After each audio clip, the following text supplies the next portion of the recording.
할렐루야. 아멘. 오늘 말씀의 제목은 어린아이와 같은 마음입니다. 여러분 어렸을 적 나의 모습이 기억나십니까? 저는 어렸을 적에 저의 모습이 잘 기억나지 않습니다. 외적인 모습이야 사진을 보면 저렇게 생겼었지 하고 기억을 떠올리지만 어린 시절의 감정이나 그때의 마음가짐은 잘 기억나지 않습니다. 어린 시절의 감정이나 그런 마음가짐이 생생히 기억난다면 우리는 우리의 자녀들을 지금보다 훨씬 더 잘 양육할 수 있을 겁니다. 자라나는 다음 세대를 제대로 이해할 수 있을 겁니다. 굳이 아동학이나 청소년학에 대해서 공부할 필요가 없을 겁니다. 아이들이 상처받거나 학대당하는 일이 현저히 줄어들 것입니다. 그런데 그렇지가 않습니다. 여전히 아이들은 상처받고 있고 학대당하고 있습니다. 어른들이 어린아이의 마음을 잊어버렸습니다. 아이들의 눈높이에 생각하지 못하고 자꾸만 어른의 수준과 어른의 생각으로 어린아이들을 대하려 할 때가 많이 있습니다. 감사한 것은 이따금씩 어린아이의 마음을 깨달을 때가 있다는 겁니다. 아이들이 내뱉는 말을 들으면서 아이들이 행동하는 모습을 보면서 맞아, 나도 저랬었지. 나도 저래서 울었었지. 나도 저런 것 때문에 좋아했었지라고 깨달을 때가 있습니다. 저는 어제 세월호가 침몰하기 직전에 찍은 동영상을 보았습니다. 그 영상은 어느 학생이 찍은 영상인데 의외로 아이들이 불안해하는 모습들보다는 그 와중에도 장난치며 농담하는 모습들이 많았습니다. 너무 순진했습니다. 아무것도 모른 채 농담하며 장난치고 있는 아이들의 모습을 보니까 더욱 마음이 아팠습니다.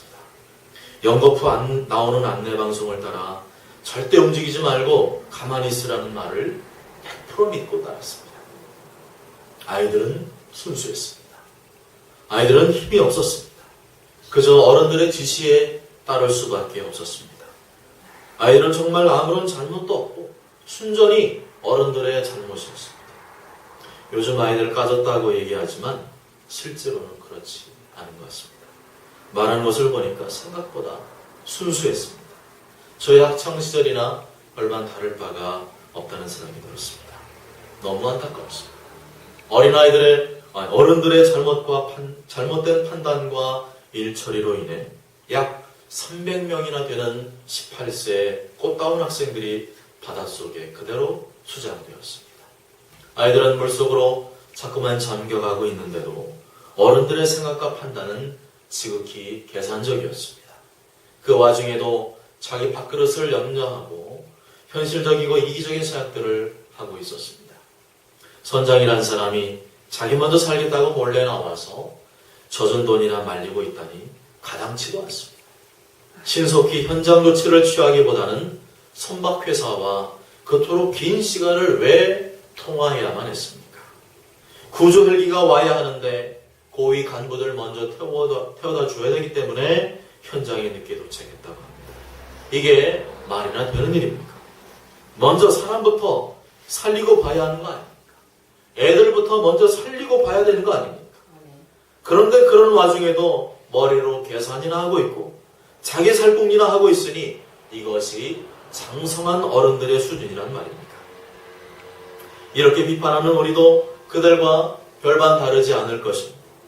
우리도 그 상황 속에 있다면 충분히 그랬을지도 모릅니다. 나는 어린아이처럼 이것저것 계산하지 않는 순수한 마음가짐을 가지고 있다고 그 누가 장담할 수 있습니까? 저는 이번 세월호를 보면서 한국교회도 이와 비슷해 있지 않나 하는 생각이 들었습니다. 교회 성장이 침체되고 어려워지니까 많은 목회자들이 자신들의 앞가림이나 하려고 하는 경우가 많아지는 것 같습니다. 성직자라고 하는 경건과 희생과 섬김의 이타적인 정신은 사라지고 경제적으로 안정된 생활만 할 수 있으면 그만이라고 생각하는 경향들이 많아지는 것 같습니다.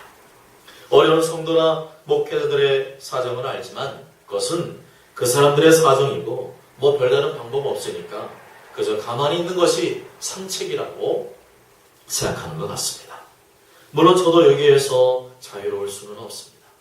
제가 어려운 개척교회를 하고 있으니까 이렇게 큰 소리 치는 건지도 모르겠습니다. 그러나 우리 한국교회가 지금 세월호와 비슷한 상황 속으로 빠져들어가고 있다는 사실만큼은 우리 모두가 깨달았으면 좋겠습니다. 세상의 현장이 얼마나 긴박하게 돌아가고 있는지도 모른 채 그저 교회 안에서 신앙생활하는 것에 만족하고 있지는 않습니다. 마치 세월호가 기울어져 가고 있는데도 움직이지 말라고 방송했던 것처럼 교회는 무풍지대라고 착각하고 있지는 않습니까? 현장으로 눈을 돌려 신속히 조치를 취해야 하는데 교회는 하나님이 책임지신다. 절대 망하지 않는다고 하는 원론적이고 감상적인 말만 되뇌고 있지는 않습니다. 세상은 아무 교회나 원하지 않습니다. 세상은 순수한 교회를 원합니다.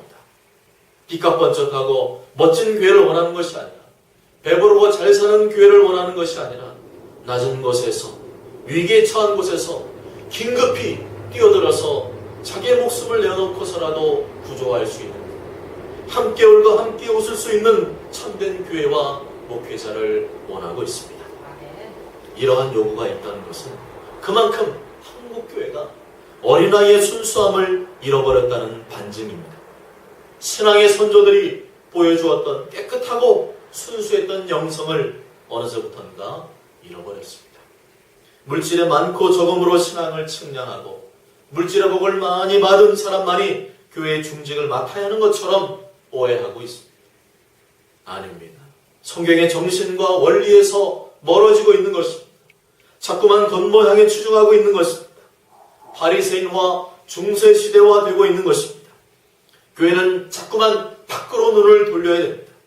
안에서 밖을 보려고 하지 말고 밖에서 안을 보려고 해야 합니다. 교회를 향해서 객관적인 입장으로 분석하고 접근할 수 있어야 합니다. 쓴소리도 들을 수 있어야 합니다. 오늘 본문을 보면 예수님의 마음과 제자들의 마음이 정반대였음을 알 수가 있습니다. 예수님의 곁으로 어린아이들이 오니까 제자들은 저지합니다. 어린아이 주제에 감이 어디 오느냐는 겁니다. 13절 다 함께 읽어보시겠습니다. 13절 시작. 사람들이 예수께서 만져주심을 바라고 어린아이들을 데리고 오매 제자들이 꾸짖거늘. 그러나 예수님의 생각은 달랐습니다. 14절에 보면 예수께서 보시고 노하시어 이르시되 라고 말씀하십니다. 예수님은 그런 제자들을 향해 역으로 화를 내셨습니다. 노하셨습니다. 니들이 틀렸다는 겁니다. 아이들은 아무 잘못이 없다는 겁니다. 예수님은 여간에서는 화를 내지 않으셨습니다. 아무짝에 쓸모없는 그런 인간도 사랑으로 품어주셨습니다. 큰 죄를 지은 사람도 정죄하지 않으시고 자비와 긍휼을 베풀어 주셨습니다. 늘 겸손하고 온유하셨습니다. 마태복음 11장 29절과 30절에 나는 마음이 온유하고 겸손하니 나의 멍에를 메고 내게 배우라. 그리하면 너희 마음이 쉼을 얻으리니 이는 내 멍에는 쉽고 내 짐은 가벼움이라 하시니라 말씀하셨습니다. 그렇지만 예수님도 간혹 화를 내셨습니다. 성전에서 장사하며 하나님의 집을 더럽히는 그런 환전상을 둘러엎으셨습니다. 온 인류의 죄를 대신하여 십자가에 못 박혀 죽으실 것을 말씀하자 이에 인간적인 의리로 반대하는 베드로를 향해 사탄아 내 뒤로 물러가라. 너는 나를 넘어지게 하는 자로다 하시며 분노하셨습니다. 그리고 오늘 본문에 나오는 어린아이들이 예수님께로 오는 것을 제자들이 가로막자 제자들을 향해서 꾸짖고 분노하셨습니다. 이 세 가지 사건들 속에서 한 가지 알 수 있는 것은 예수님은 깨끗하고 순수한 것을 좋아하신다는 사실입니다. 첫째로는 성전은 성전답기를 원하셨습니다. 성전은 아버지의 집이므로 하나님 아버지께 기도하는 집이 되기를 원하셨습니다. 둘째로 피 흘려 죽는 한이 있어도 십자가를 지고 함께 따르기를 원하셨습니다. 셋째로 어린아이같이 순수한 마음으로 주님을 받들고 섬기기를 원하셨습니다. 그러나 마음속에 계산적이고 이기적이고 자기 원하는 대로만 살려고 하는 사람은 이 세 가지를 하지 않습니다. 아니 할 수가 없습니다. 왜냐하면 그렇게 산다고 해서 당장 표현하는 것도 없고 당장 얻어지는 콩고물도 없는데 왜 하겠습니까? 그런 사람은 하나님께 쓰임받을 수 없습니다. 그런 사람은 하나님이 기뻐하시지 않습니다. 하나님은 지금도 성전에서 기도하는 사람, 묵묵히 자기 십자가를 지고 가는 사람, 깨끗하고 순수한 마음으로 온전히 주님만을 받드는 사람을 원하시는 줄 믿습니다. 마태복음 23장 26절에 눈먼 바리새인이여 너는 먼저 안을 깨끗이 하라. 그리하면 겉도 깨끗하리라 말씀하셨고, 고린도후서 11장 3절에 뱀이 그 간계로 하와를 미혹한 것 같이 너희 마음이 그리스도를 향하는 진실함과 깨끗함에서 떠나 부패할까 두려워하노라 말씀하셨고, 디모데후서 2장 21절에 그러므로 누구든지 이런 것에서 자기를 깨끗하게 하면 귀 쓰는 그릇이 되어 거룩하고 주인의 쓰심에 합당하며 모든 선한 일에 준비함이 되리라 말씀하셨습니다. 할렐루야. 예수님은 마음이 깨끗한 아이들이 오니까 너무 좋아서 두 팔을 벌리고 계셨습니다. 그런데 제자들은 중간에서 가로막았습니다. 중간에서 계산하니까, 중간에서 자꾸 머리 돌리니까 어린아이들은 쓸모가 없었습니다. 주님 마음을 전혀 이해하지 못하는 것이었습니다. 여러분, 절대로 아이들을 막지 마십시오. 초등학생, 중학생, 고등학생 혹은 대학생들 막지 마십시오. 도움되는 것은 없고 그저 교회 재정만 축낸다는 생각을 하지 마십시오. 계속 퍼주고 퍼줘도 표가 안 난다는 생각을 버리십시오. 예수님은 그런 자들을 향해 노하시며 책망하셨습니다. 14절 다 함께 읽어보시겠습니다. 14절 시작. 어린아이들이 예수께서 내게 온 것을 용납하고 금하지 말라. 하나님의 나라가 이런 자의 것이니라. 아멘.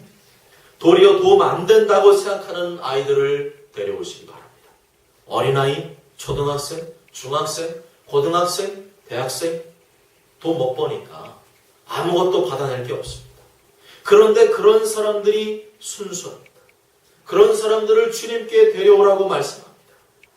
그렇게 할 때 주님께서 칭찬하실 줄 믿습니다. 아이들은 힘이 없고 약하기 때문에 순수합니다. 힘 있고 강한 사람은 마음이 순수하지 않습니다. 교회에 나와도 딴궁리나 하고 있습니다. 말씀을 들으려고 하기보다는 뭘 얻을 수 있을까부터 생각을 합니다. 그런데 이런 생각은 아이들도 할 수는 있죠. 단지 아이라고 해서 모두 다 순수한 것은 아니기 때문입니다. 그렇다면 아이들뿐만 아니라 순수한 마음을 가진 사람을 데려오십시오.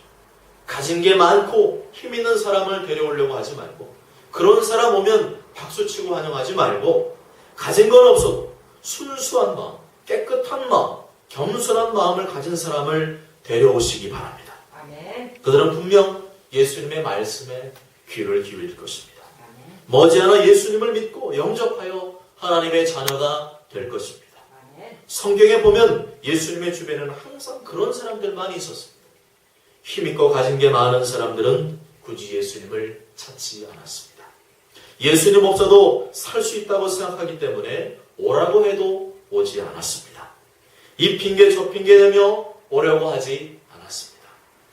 누가복음 14장 18절에서 20절을 보면 다 일치하게 사양하여 한 사람은 이르되 나는 밭을 샀음에 아무래도 나가 보아야 하겠으니 청컨대 나를 양이하도록 하라 하고, 또 한 사람은 이르되 나는 소 5겨리를 샀음에 시험하러 가니 청컨대 나를 양이하라 하고, 또 한 사람은 이르되 나는 장가 들었으니 그러므로 가지 못하겠노라 하는지라 말씀합니다. 세상의 것에 집착하는 사람들, 가진 게 있는 사람들은 할 게 많아서 예수님께로 오지 않았습니다. 세상에서 실패하고 낙심하고 연약한 사람들이 예수님께로 나왔습니다. 종이 돌아와 주인에게 그대로 고하니 이에 집주인이 노하여 그 종에게 이르되 빨리 시내 거리와 골목으로 나가서 가난한 자들과 몸 불편한 자들과 맹인들과 저런 자들을 데려오라 말씀하셨습니다. 여러분 어떻습니까? 교회는 말끔하게 잘 차려입은 사람들만 오는 곳이 아닙니다. 겉은 남루하고 가난해 보여도 마음이 깨끗한 사람들이 오는 곳인 줄 믿습니다. 마음이 깨끗한 사람의 기준은 도덕적으로 착한 사람을 의미하지 않습니다. 마음이 깨끗한 사람이란 궁극적으로 예수님을 받아들이는 사람입니다. 아무리 인품 좋고 교양 있는 사람이라도, 도덕적으로 흠이 없는 사람이라도 예수님을 거부하는 사람은 깨끗하고 순수한 사람이 아닙니다.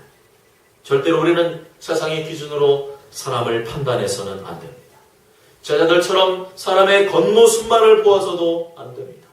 말투가 촌스럽고 투박하고 거칠어도 예수님에 대해서 거부하지 않고 그분의 말씀을 들으려고 하는 사람, 예수님께 대해 관심을 갖는 사람이 성경이 말하는 깨끗한 사람인 줄 믿으시길 바랍니다. 아멘. 15절 다 함께 읽겠습니다. 15절 시작.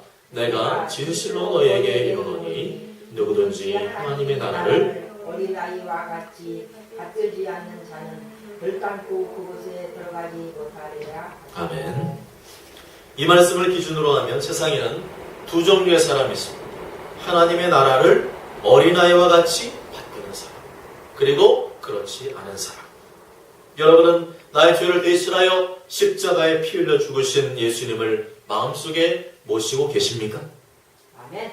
여러분은 구원받은 것에만 만족하지 않고 지금도 어린아이와 같이 하나님의 나라를 적극적으로 받들고 계십니까?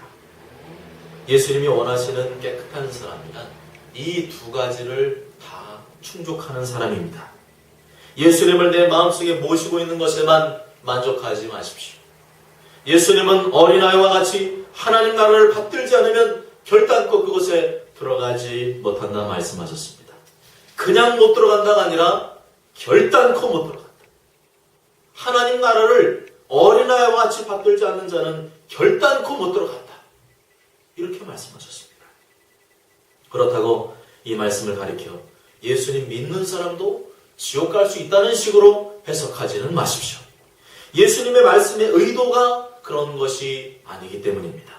진정으로 예수님을 모신 사람은 하나님의 나라를 어린아이처럼 받들며 살 것이고, 진정으로 예수님을 마음속에 모시지 않은 사람은 하나님의 나라를 어린아이처럼 받들지 않을 것을 말씀하는 것입니다. 즉 예수님을 믿는다는 것은 그 사람의 삶으로 입증될 수밖에 없다는 것이죠. 예수를 믿는다고 하면서 여전히 세상 것들에 집착하고 거기에 빠져 사는 사람은 실제로는 예수님 믿는 사람이 아닙니다. 진정으로 예수님 믿는 사람은 마치 어린아이가 길거리에서 엄마 아빠를 잃어버리면 세상을 다 잃은 것처럼 방성대곡하며 동네를 돌아다니는 것처럼 예수님과 그분의 나라를 극진히 받드는 사람인 줄 믿으시길 바랍니다. 매우 중요한 말씀이기 때문에 15절 다시 한번 읽어보겠습니다. 15절 시작. 내가 진실로 너희에게 이르노니 누구든지 하나님의 나라를 어린아이와 같이 받들지 않는 자는 결단코 그것에 들어가지 못하리라. 아멘. 여기서 너희는 누굽니까? 제자들입니다. 상관없는 사람이 아니라 제자들, 예수님 따르는 사람들을 향해서 말씀하셨습니다. 그렇지만 그 다음에 나오는 말씀은 누구든지, 제자든지 믿는 사람이든지 거기에 안심하고 있지 말라는 겁니다. 그렇게 살지 않으면서 나는 천국에 들어갈 수 있을 거라고 착각하지 말라는 겁니다. 다시 한번 강조하겠습니다. 헷갈리지 마십시오. 예수를 믿는 사람은 구원받습니다. 모든 죄를 씻음 받았기 때문에 천국에 들어갑니다. 그럼에도 불구하고 예수를 믿는다고 함에도 불구하고 천국을 어린아이와 같이 받들지 않는 사람은 가짜입니다. 진짜로 예수님 믿는 사람은 하나님의 나라를 어린아이처럼 극진히 받드는 사람인 줄 믿으시길 바랍니다. 초대교회 제자들과 사도들이 왜 순교의 자리로 나아갔습니까? 왜 주기철 목사님이 신사참배를 거부하며 순교의 자리로 나아갔습니까? 진짜 믿음이 있었기 때문입니다. 어린아이같이 순수한 마음으로 하나님의 나라를 받들고 있었기 때문입니다. 그러므로 예수님이 원하시는 자리, 죽음의 자리에까지 나아갈 수가 있었던 것입니다. 계시록 14장 4절에 이 사람들은 여자와 더불어 더럽히지 아니하고 순결한 자라, 어린 양이 어디로 인도하든지 따라가는 자며 사람 가운데서 속량함을 받아 처음 익은 열매로 하나님과 어린 양에게 속한 자들이니 라고 말씀합니다. 어린 양이 어디로 인도하든지 따라가는 사람, 어린 양이 어디로든 인도하든지 따라갈 수 있는 사람이 누굽니까? 깨끗한 사람, 순수한 사람만이 따라갈 수 있습니다. 머리를 개선하고 앞뒤 다 되는 사람은 절대로 어린 양이 인도하는 대로 따라갈 수 없습니다. 자기 밥그릇 생각하고 자기 현실 먼저 생각하는 사람은 결코 어린 양이 어디로 인도하든지 따라갈 수 없습니다. 어린아이처럼 하나님 나라를 순수하게 받들지 않는 사람은 결단코 예수님이 따라가는 곳까지 따라갈 수 없습니다. 모든 일에는 원인이 있으면 결과가 있는 것처럼 믿음이 있으면 결과로 나타나게 되어 있습니다. 예수를 믿는다고 하면서 자기 할 짓 다 하고 개판으로 사는 사람에게 구원이 있겠습니까? 결과가 그 모양인데 그 원인이 되는 믿음이 진짜이겠습니까? 그러나 진짜로 구원받는 사람은 그렇게 막 살 수 없습니다. 아니 막 살려고 해도 하나님께 심판받을까봐 두려워서가 아니라 죄송해서 못합니다. 죄송해서. 나를 위해 십자가에 피를 죽으신 예수님이 시퍼렇게 눈을 감으면 내 앞에 계십니다. 차마 양심에 찔려서라도 죄송해서라도 그렇게 살 수가 없습니다. 하나님은 그렇다고 해서 완벽을 요구하지는 않으십니다. 이 세상에 완벽한 사람은 단 한 사람도 없습니다. 그런 사람이 있으면 예수님이 십자가에서 못 박혀 죽지 않으셨을 겁니다. 비록 완벽하지는 않다 할지라도 구원받은 자답게 살려고 몸부림치는 사람, 잠시 정신줄을 놓았다가도 말씀을 들으면서 금세 정신 차려 다시금 하나님 나라를 위해 살려고 애쓰는 사람이 구원받은 믿음을 가진 사람인 줄 믿으시길 바랍니다. 아멘. 16절 다 함께 읽어보시겠습니다. 16절 시작. 그 어린아이들 안고 그들 위에 안수하시고 축복하시니라. 아멘. 어린아이들은 완벽하지 않습니다. 누가 어린아이들을 보고 완벽하다고 말합니까? 근데 예수님이 우리를 볼 때도 그렇게 보신다는 겁니다. 완벽하지 않은 줄 알고 계십니다. 우리는 어린아이처럼 완벽하지 않습니다. 실수투성입니다. 그런데 어린아이 특징은 뭡니까? 금방 돌이키죠. 엄마 아빠 꾸중 들으면 어떡합니까? 금방 인정합니다. 속이지도 못해요. 딴짓 하다가도 너 그거 했지 그러면 어른들은 안 그런 척 하잖아요. 전혀 그런 일 없다는, 아니 안 그랬어 그러는데 어린애들은 그게 가능합니까? 안 되더라고요. 그거 보지 말라 그랬잖아. 뭐 그거 게임하지 말라 그랬잖아. 그 다음에 딱 화장실 갔다 왔는데 그거 하고 있었어요. 그러다가 걸렸어요. 그러면 지가 먼저 웃고 있어요. 왜 그렇습니까? 순수. 닭똥 같은 눈물을 흘리며 다시는 하지 않겠다고 즉시로 다짐한 애들은 그렇습니다. 물론 연약하게 또다시 실수와 잘못을 저지르죠. 그럼에도 불구하고 언제나 엄마 아빠 하지 말라고 했잖아. 그게 마음속에 있어요. 그래서 안 하려고 합니다. 순종하려고 나름대로 애를 씁니다. 예수님은 이런 어린아이들을 안수하시고 축복해 주신 줄 믿습니다. 그러나 어린아이는 어린아이로 죽지 않습니다. 반드시 나이가 먹고 성장하게 되어 있습니다. 철이 들면 어떻게든 그 은혜와 사랑에 보답하겠다고 뭔가를 하기 시작합니다. 주님과 함께 십자가를 짊어지기 시작합니다. 십자가가 무거워서 넘어지기도 하고 주저앉기도 하지만 더 이상 철없는 어린아이처럼 행동하지 않습니다. 다시금 그 십자가 짊어지고 주님의 길을 따라갑니다. 사랑하는 여러분, 하나님의 나라는 어린아이와 같이 깨끗한 마음을 가진 자의 것인 줄 믿습니다. 아멘. 세상 그 무엇보다도 하나님의 나라를 극진히 받드는 자인 줄 믿습니다. 아멘. 그렇다면 그 사람이 바로 하나님 나라에 들어가는 줄 믿습니다. 아멘. 모쪼록 저런 모두가 예수님의 구속의 은혜를 입은 자답게 하나님의 나라를 그 무엇보다 소중하게 받으시고 그것을 삶으로 입증하시고 하나님을 기쁘시게 하고 하나님의 축복받는 인생 되시길 주님의 이름으로 간절히 축복합니다. 아멘.